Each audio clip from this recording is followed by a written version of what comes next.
மீன ராசி தை மாத பலன்கள். சூரியன் 11ஆம் இடம், செவ்வாய் 11, புதன் 11, முக்கியமான கிரகங்கள்லாம் 11ஆம் இடத்துல இருந்து ரொம்ப நல்லா இருக்குது. சூரியன் 11ஆம் இடத்துல இருக்கிறதுனால ரொம்ப சிறப்புன்னு சொல்லலாம். இந்த பகை இருந்ததெல்லாம் மாறி எல்லாம் ரொம்ப இதாக இருக்கும். யார் இது வரலையா பகையாக உங்களுக்கு இது பண்ணாங்களோ அவங்களாம் திரும்பி உங்கள்கிட்டே வந்து அனுகூலமாக இது பண்ணுவாங்க. பகையெல்லாம் விலகி அனுகூலம் ஏற்படும்.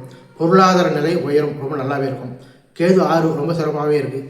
இந்த சனி ராகு 12 இருந்தாலும் குரு பார்வையோடு இருக்கிறதுனால எந்த இதுவும் இல்லை. விரைய செலவுலாம் எதுவும் அதிகமாக இருக்காது. இது வரையும் இருந்த வீண் விரயங்கள்லாம் இனிமேல் இருக்காது. ஏன்னா குரு அந்த இடத்த பார்க்குறாரு. அதனால் இனிமேல் வீண் விரயங்கள்லாம் அதிகமாக இருக்காது. நல்ல செலவாக இருக்கும். அதனால் குடும்பத்தில் ஒரு முன்னேற்றம் இருக்கும். குரு 8, 10, 12ஆம் இட பார்வை இருக்குது. 8ஆம் இடத்தை குரு பார்வைக்கிறதுனால ஆரோக்கிய வகை நல்லா இருக்கும். ஆரோக்கிய வகையில் செலவுலாம் இன்னும் குறைஞ்சிரும். 10ஆம் இடத்தை குரு பார்வை இருக்குது.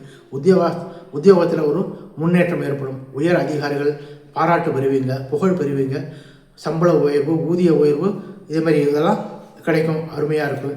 12ஆம் இடத்தை குரு பார்வைக்கு. அதனால் குரு குடும்பத்தில் ஒரு ஒற்றுமை மேலோங்கும். இது வரலையும் இருந்த சிறு சிறு சலசலப்புகள்லாம் மாறி குடும்பத்தில் ஒரு ஒற்றுமை மேலோங்கும். நல்லாவே இருக்குது. ஆக குடும்பத்தில் நிம்மதி சந்தோஷம் பிறந்து ரொம்ப சிறப்பாக இருக்கும். பொருளாதாரம் சிறப்பாக இருக்கிறதுனால எந்த இதுவும் இல்லை. இந்த மாதம் ரொம்ப சிறப்பான மாதங்கள்.